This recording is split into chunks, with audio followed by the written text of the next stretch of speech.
सूर्य stories में आपका फिर से स्वागत है, जहां आपको मिलती हैं डर और रहस्य से भरी दिलचस्प कहानियां। हमारे साथ जुड़े रहने के लिए धन्यवाद। अब बिना समय गवाए चलिए शुरू करते हैं आज की कहानी। डिस्क्लेमर: यह कहानी केवल मनोरंजन के लिए है और इसका उद्देश्य किसी भी व्यक्ति, धर्म या संप्रदाय की भावनाओं को ठेस पहुंचाना नहीं है।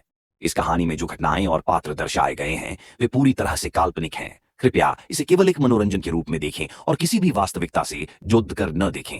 18 वर्ष से कम उम्र के दर्शकों से अनुरोध है कि वे इसे अपने माता पिता की अनुमति से देखें। ताबूत का रास्ता। यह कहानी मेरे गांव की है, जो राजस्थान के एक दूर दराज इलाके में बसा है।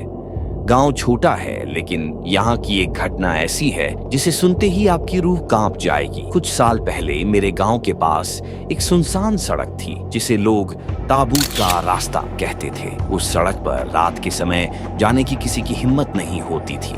कहते थे वहां जो भी रात को गुजरता है कभी वापस नहीं आता। मेरे चचेरे भाई रवि को इन बातों पर भरोसा नहीं था। उसने मजाक उड़ाते हुए कहा, भूत वूत कुछ नहीं होते, मैं आज रात उसी रास्ते से गुजरूंगा। उस रात लगभग 12 बजे रवि अपनी बाइक लेकर ताबूत के रास्ते पर निकल पड़ा। वह अकेला था और पूरा इलाका घने अंधेरे में डूबा हुआ था। कुछ किलोमीटर आगे जाने के बाद उसकी बाइक अचानक बंद हो गई। रवि ने उतरकर बाइक चेक की, लेकिन कुछ समझ नहीं आया। चारों तरफ अजीब सी खामोशी थी और हल्की हल्की हवा में फुसफुसाहट जैसी आवाजें सुनाई दे रही थी। तभी उसे सड़क के किनारे एक काली परछाई दिखाई दी। वह झुकी हुई थी, जैसे जमीन पर कुछ खोद रही हो। रवि ने आवाज दी, कौन है वहां? लेकिन परछाई ने कोई जवाब नहीं दिया। हिम्मत करके रवि उसके पास गया। उसने देखा कि वह एक औरत थी जो अपने नाखूनों से जमीन खोद रही थी।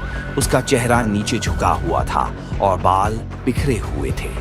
रवि ने कांपती आवाज में कहा, आप ठीक हैं? औरत ने धीरे धीरे अपना चेहरा ऊपर उठाया।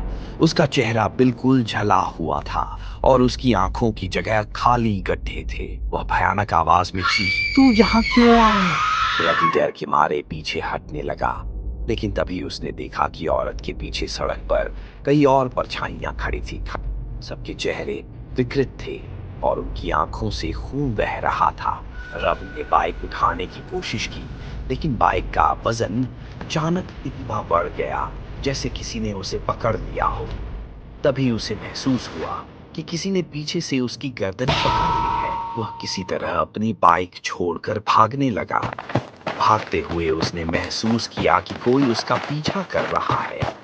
जब उसने पीछे मुड़कर देखा तो वही औरत हवा में तैरते हुए उसकी तरफ बढ़ रही। उसके मुंह से खून टपक रहा था और वह बार बार चीख रही थी, यह ताबूत तेरा है। किसी तरह रवि सुबह गांव वापस पहुंचा, लेकिन उसकी हालत देखकर सब दंग रह गए। उसके बाल सफेद हो चुके थे और उसकी आवाज पूरी तरह चली गई थी। वह बस एक ही बात बुदबुदा रहा था, ताबूत का रास्ता मत जाना। आज भी वह सड़क वीरान और लोग रात तो क्या दिन में भी वहां जाने से डरते हैं।